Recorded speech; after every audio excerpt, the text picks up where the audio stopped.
All right, ceramics 1 and 2. Part of this abstraction exercise assignment is to edit the photos that you've taken of your tiny abstractions and put them into a photo editing app and manipulate them to the point where they're really, really abstract. Like you can't even really tell that it's clay anymore. So I'm going to show you the photos that I've taken of my pieces. I use several different backdrops and lighting scenarios to make the images more interesting from the get-go, and then I'm going to put them in this app called SnapSeed. If you have an Android, you might not be able to download SnapSeed. I'm not really sure. You'll have to try. If Snapseed isn't available to you, you can find Lightroom is a really good one. Just get the free version of it. I'm going to click on Snapseed here. So this is the photo that I took of one of my pieces.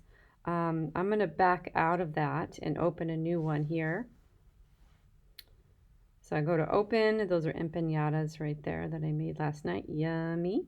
And I'm going to go to open device, and these are the photos that I took of my pieces. So this was really fun. I just used a white background, and then I messed around with the gold one. And then you can see this image here. This is kind of what I got after I messed around with it. So look how different that piece looks. It's just super, super metallic looking. Doesn't even look like clay anymore. All the highlights kind of popped out. I did a lot of things to this image. So let's choose a new one and I'll walk you through what I want you to experiment. I really want you to try to mess around with all of the tools in this app. So it might be fun to do the gold one again, but maybe a different view of it. So we'll choose this one. Was trying to make it look kind of like a landscape. So you could click on looks and you could scroll through and mess with these presets. But I kind of encourage you to find your own way of editing this. So don't choose a preset right away. So I'm going to get out of that.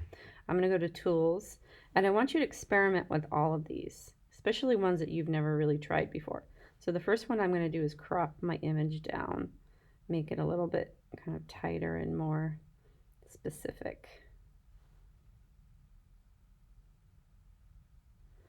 Okay. Next thing is, I think I want to rotate it a little bit. I feel like it's not exactly straight. Do that instead. Okay. Next thing I want to show you is the brush tool. The brush tool, you can dodge and burn, which means you can make something brighter or darker. So if you just use your fingertip here and you go through and you click that little eyeball, you can actually see with the red, you can see where you're dodging or burning. So if you wanted to make your highlights brighter, you go in there and do that. And then if you want to turn the eye off, you can kind of see what you're doing. So this would just create a little bit more abstraction. I personally don't like the red because without it turned on, I can see exactly what my finger is doing. So I'm just popping those highlights out to make them a little flatter and a little bit more abstract. And then I might add a little bit of like pop of highlight on this right slab here. And then maybe pop out some highlights in the other one. Okay. And then click the check and that will commit it. I'm going to go back to the brush and maybe mess around with the temperature. So right now, if I mess around with the temperature, I'm making this gold a little golder. So right now I'm kind of messing with the top. Wish you could kind of see my finger swipes. And you can just use your own creative instincts here. These are all your aesthetic choices. We're just trying to make this more abstract. That's the purpose of this. Okay, so now my fabric has become kind of more of the image, and commit that. And then you could even mess around with saturation if you wanted to, which just makes things a little brighter and the colors get more intense, more saturated. You can even maybe mess with the clay a bit. Everything's a little bit subtle. Okay, so that's just the brush tool. I love this HDR scape. HDR stands for high dynamic range in photography. So most cameras, they don't have a huge range of value in them.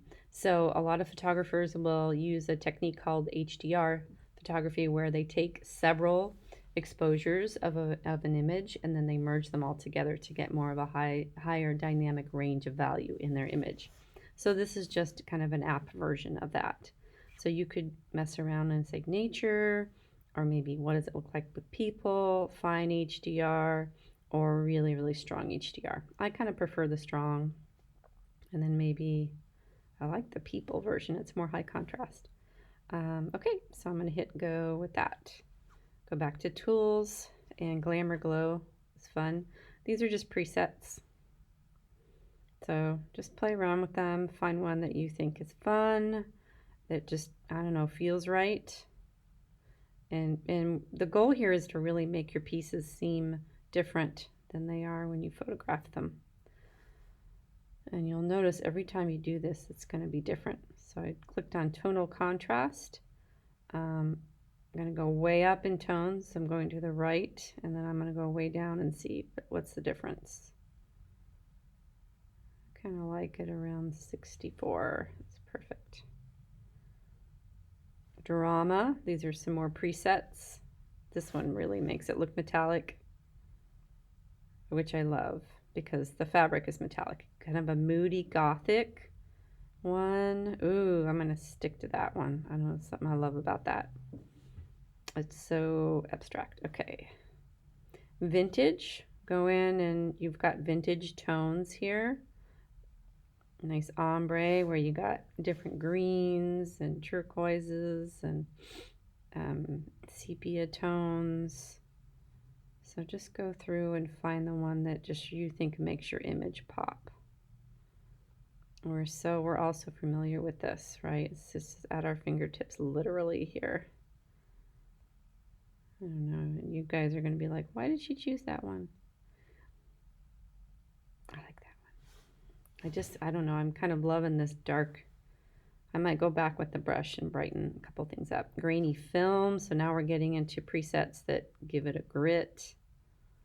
I don't know if I like that though, because now I'm really kind of blowing out the depth here, which might be a good thing for you.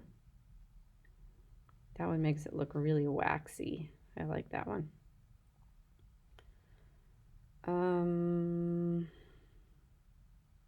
Lens blur, I like that one too. So you guys know this one well. You put the focal point where you want it to be in focus, and then you can kind of manipulate that a little bit. Okay, so I think I'm going to go back into brush, and maybe with exposure I'm going to just pop out a couple little highlights that I think are lacking.